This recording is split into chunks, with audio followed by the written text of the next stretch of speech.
Talking with you. The student's point of view. We are here to talk. We are here to ask. We are here to learn.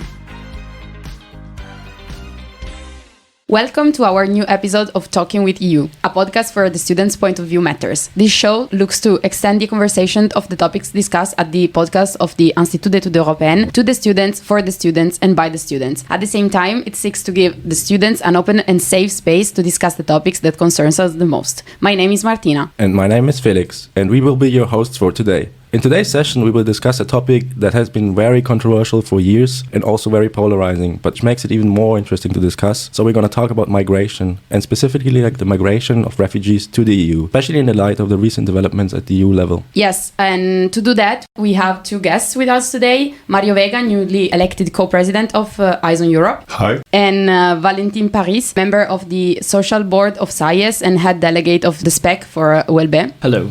Thank you very much for being with us today. My pleasure. Yeah, thank you for having us. Yes, we are really happy you found the time to talk to us about this really important topic. As you have probably read also in the news already, in June, the member states and the council, they agreed on a new policy reform for migration, which ended also the years of stalemate and political gridlock as well. But also the reform has been in the aftermath heavily criticized by both camps. Both the pro-migration camp said it's too harsh, and the anti-migration camp said it's too lax. But before we come to discuss the actual compromise, we would like to highlight again the key points of the EU migration debate so that all our listeners know what we're actually talking about. Yes, and migration and in general, how to deal with migration has always been a controversial topic among different political factions, especially in 2015 and 16, when more than 1 million people, mainly from Middle East and North Africa, sought asylum in the EU. And we can say that the failure of the EU asylum system has been clearly revealed several times over and over. And even further, the member states are until today sharply divided on this topic, particularly around the questions of mandatory redistribution of arriving refugees among all member states, and also about the legitimacy of border closures. And what we can experience at the moment again is that the number of refugees are fleeing the EU are increasing again, also given by the fact of the continuing and ongoing war in Ukraine. And once again, this sparked the political debate about migration. And the EU has also made a legal and moral commitment to guarantee individual asylum rights, but the member states on the EU external borders are increasingly overburdened and left alone in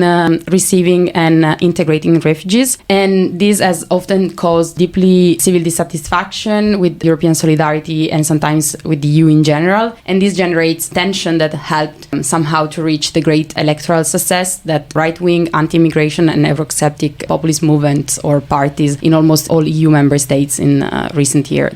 Yeah, and the EU also tried to use different strategies, also the EU and its member states, of course, to restrict the eligibility criteria for asylum. They also tried to harden the external border control by enhancing the border agency Frontex. They also tried repatriation, return agreements, basically with transit countries or countries of origin where the refugees are coming from, so to be able to deport them back. And so that's also related to the council compromise in June 2023, where in this reform they also agreed on a strict procedure for asylum seekers with low recognition rates already at the external border. And on the other side, they also agreed that the EU countries now have the choice either to accept a certain number of migrants each year from the member states most affected by the arrival of new refugees, or that they have to pay a contribution to a joint EU fund. So here's also the question, of course, starting maybe with you, Mario. What do you think about the compromise reached? Thank you for the question, Felix. Well, on a technical level, I think the proposal shows many flaws. First, vaguely defined concepts, not to mention chaotic processes, with no guarantees that they can be fulfilled. Regarding the content, I am surprised that the approval of the proposal is seen as a victory. Just to briefly mention some of the points that I consider the most interesting as a failure, I would like to mention the new so-called compulsory and flexible solidarity, which is one of the two pillars of this reform. The idea behind this is to break the Dublin regulation because apparently it's not working.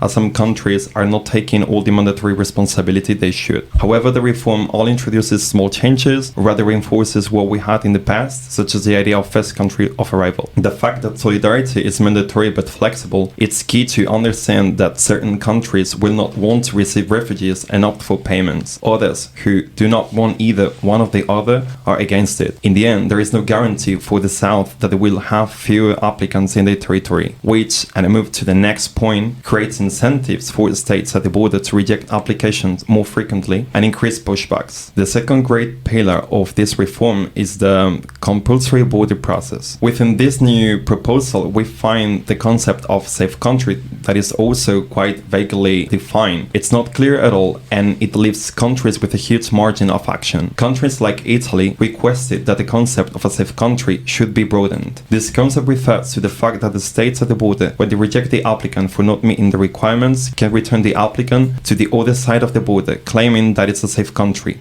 We don't know what a safe country is. Nobody knows. And all the member states must prove a minimum connection between the applicant and the country again. The reform allows member states to choose on what terms that connection exists. What problem does this cause? That countries like Italy can start paying the price of a safe country to countries like Tunisia in exchange of €1 million worth agreements. Does this even ring a bell regarding the last agreement between Tunisia and the European Union? So in the end, my question is, what is the aim of this proposal? What have we achieved? What are the goals of this? In my opinion, this is a historic moment, yes, but not a victory. So what do we celebrate so much? And why those organizations that work in the field see this proposal as a step backwards? Let's put it simple. The objectives behind this proposal were curbing the arrival of asylum seekers, making the procedure more difficult, and facilitating the expulsion. With this proposal, they say that lives can be saved in the Mediterranean, the world's deadliest migration route according to the United Nations. The new proposal aims to reject asylum applications that are not admissible at the border, but the border is not in Tunisia. It is easy to see a border on the ground if we draw a line. We can clearly see these two sides, but in the sea, the border is not on the shore of Tunisia. The border is drawn in Lampedusa. What does this mean? That those applicants to see that line have to cross the entire Mediterranean and risk their lives. So you are not helping them to save their lives. And finally, achievement or agreement. As I said, it depends on the objective of the proposal. If the objective is the protection of the identity and security concerns of Giorgia Meloni, Viktor Orban or Mark Rutte, yes, it is indeed an achievement. If the goal is the welfare of asylum seekers, it is an agreement, not an achievement. Well, Mario, thank you very much. It was very interesting and insightful what you were suggesting us. But what about you, Valentin? What's your take on that? Well, I will not elaborate further on what Mario said. I share his point of view, and I think it was really clear. For me, it really is more about concerns about the possibility of the different recommendations and proposals of the EU. I think that the compromise was unexpected but appreciated, but often the EU is a bit too ambitious for what it is capable of doing. We saw that with the EU-Turkey deal, there was so many shortcomings and things that were not achievable in practice. I saw numbers as high as 30,000 people relocated each year, when we saw that in the previous year, the EU wasn't even able to address thousands, the bare minimum. How will we able to achieve that number? I know that there is the idea that there would be fines upon the member states that would not process things correct way. I saw up to 20,000 euros per head.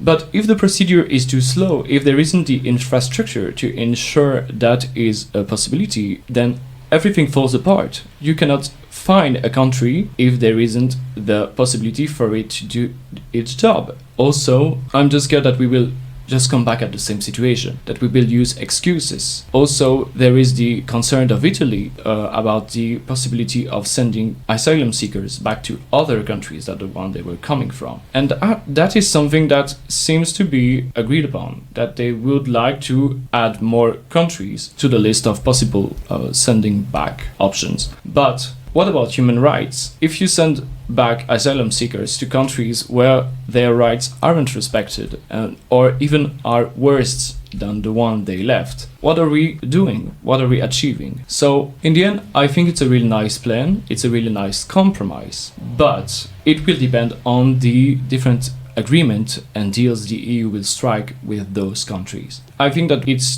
too early to define if it's a good or bad compromise. It just isn't complete. It's not enough, and the EU should hold its moral standards. Yes, I completely agree. And thank you very much, Valentin, for sharing with us your point of view. And to connect to what you were saying, and as well to what Felix already mentioned, the return agreements are part of the EU strategy to reduce the number of refugees by deporting rejected asylum seekers back to their country of origin. And the side effects of this is that the EU becomes dependent on dictators, autocrats, and in general, non-democratic countries. And we have at the moment an EU-Turkey refugee agreement in place since 2015, while Erdogan, in violation of the agreement's commitments, is deporting refugees to Syria and repeatedly threatened to suspend the agreements in order to receive political concessions. And now the EU has concluded another deal with the Tunisian president, offering money in exchange for increased border control and deportation of Tunisian refugees, with negative, of course, asylum decisions. And other countries might follow as well. So my question is the EU placing itself more and more in a dangerous dependency on dictators and thereby making itself more vulnerable to political blackmailing? And this time I would like to start with you, Valentin.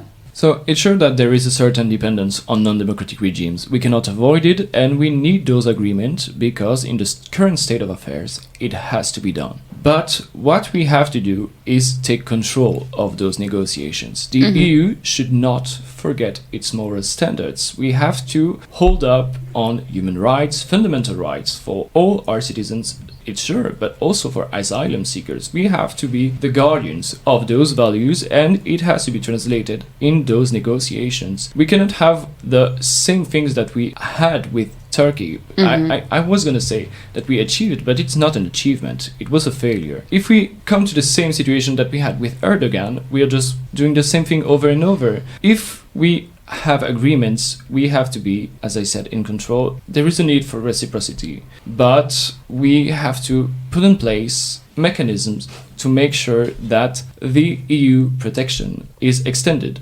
to those countries, at least in some way, that there is a sort of body controlling what is going on and making sure that the violence those peoples who are trying to flee are not committed again upon them. Thank you very much for sharing your thoughts. And what about you, Mario? What do you think about this? I agree, we do not have many alternatives, but to what extent do we want to be in the hands of regimes that do not share democratic values at all, such as Turkey? Migration management regarding negotiations and agreements with neighbors on the border is understood from the perspective of security, where the question is not how Morocco treats asylum seekers who want to reach Europe, but how we get Morocco to stop the asylum seekers. The problem is that we enter a dangerous spiral, or just to give like a clear visual example, I see it in this way, like a very narrow corridor, which is scary at first, but you think it's a good idea to cross. At the beginning you enter, but you see that you can walk and move forward without any problem, and you even have the control. At a certain point, you see something you don't like, and that is scary and that is chasing you. But you cannot turn around. You can only just move forward. This is what happened to the European Union with Turkey. This is what is happening to Spain with Morocco, even though there's no agreement as such. But now Spain is paying the high price of becoming the biggest lobbyist for Morocco within the European institutions. And in my opinion, for sure, this is expected to happen to the European Union in regard to the agreement with Tunisia. So these are my thoughts on this question. Well, thanks a lot. That was really like insightful as well, and obviously like also showed really like the dilemma we're kind of faced in, as on the one side we're like dependent on those countries for their like cooperation also with regard to refugee policy, but on the other side also that the EU has also this moral obligation to make sure that the refugees are protected when they're coming back, and that they fulfill like their commitments also to the protection of refugees in general. And as I already like mentioned, this kind of dilemma we're in, you know that we're always like collecting questions through our social media channels to get like questions where we can discuss here. And there's also one in relation to that, because if we look also at the evolving political debate and its consequences, particularly also in the rise of anti-migration and Eurosceptic right-wing populism, and also this growing anti-migration attitude in the civil society, is also like a central like key dilemma revealed which the EU faces when it comes to migration policy. And we can also really like clearly recognize that we are in times of a further increasing polarization when it comes especially to the topic of EU migration, which will likely become more pressing in the years ahead, especially when we think about the effects for example, of climate change, on the change of living conditions in the global south. And therefore, this will also lead to a more polarization and increase of share of refugees like seeking asylum in the EU. So in that relation, we received a question from one of our listeners asking like, how can the EU hold firm also in the future to its like moral and historically rooted like commitment to the right of asylum as a human right, without on the other side to risk to overburden member states, particularly member states at the external border, and to maintain in some way also the social peace in the civil societies. I can start with you, Mario, if you want. Yeah, thank you so much for the question, Felix. I also think that the question here would be, is everyone happy? Do we all actually agree? I'm not just talking about member states, where we find a couple of countries that opposed the proposal and also some others that abstained. I'm also talking about the powerful actors involved in all this political game and debate, such as the civil society organizations or the political parties, where we all see discrepancies, and it's not even at the stage of the debate within the parliament, which is going to be quite interesting to have a follow-up on that. In my opinion, not everyone is going to be happy in the long run. Mandatory solidarity, but flexible, it's something positive for the north, while mandatory border procedures, it's something negative for the south. Let's just take a look at what Sweden said, which celebrated mandatory solidarity, but not mandatory relocation, which is a quite revealing fact. We already see clear north-south division, and I believe that all this political game and all these political tensions can be transmitted to the social arena, where far right will use all these tensions and all this, let's try not to call it mess. Hopefully it's not going to be a mess, but in general, migration and asylum policies are a really hot topic, and there's a huge risk that all these nationalist narratives are going to be fed with all these issues going on related to the asylum policy and the proposal. Thanks a lot, Mario. And Valentin, what do you think about that? I think it's a really complicated matter. The historical, It is indeed. The historical commitment is a fact that we have to protect, but there is a clear lack of commitment from some of the member states, and without solving that issue, we cannot hold firm to anything. It's impossible. There is a need for a better commitment from some of the countries, and also a better organization between those countries. I would particularly like to answer the part about social peace in civil societies. For this issue, we have to have a better transparency about what is going on at EU level on the issue of migration. Because there is the narrative of populists and other extreme far-right parties that are saying to the populations that the migrants are bad for the societies and so on and so forth. There is a need to explain to the European citizens what is really happening, what is going on, how is it gonna be done, and why is it beneficial or not for the country. Really explain not only the positive side, but also the negatives, so that the citizen can have a clear opinion on what is going on. Because if they only hear the populist narrative, they will never see the truth, and they will never understand truly what is going on, and social peace will never be achievable. Well, great. That was really interesting, and it was a really interesting also session and debate. But now we have reached the end of the transmission, even though the topic is super interesting to talk about. Yes, absolutely. There will be so many other things to say, but unfortunately the time is over. But before we close, we would like to thank very much our two guests, Mario and Valentin. Thank you so much for inviting us. It was a pleasure. And of course for discussing with us this very complex topic, but as well a very fundamental political matter. And I also want to thank you all for listening to one more episode of The Student's Point of View. Until next time. This podcast was sponsored by the Institut d'études européennes of the Université Libre de Bruxelles, which we thank for the opportunity of this space.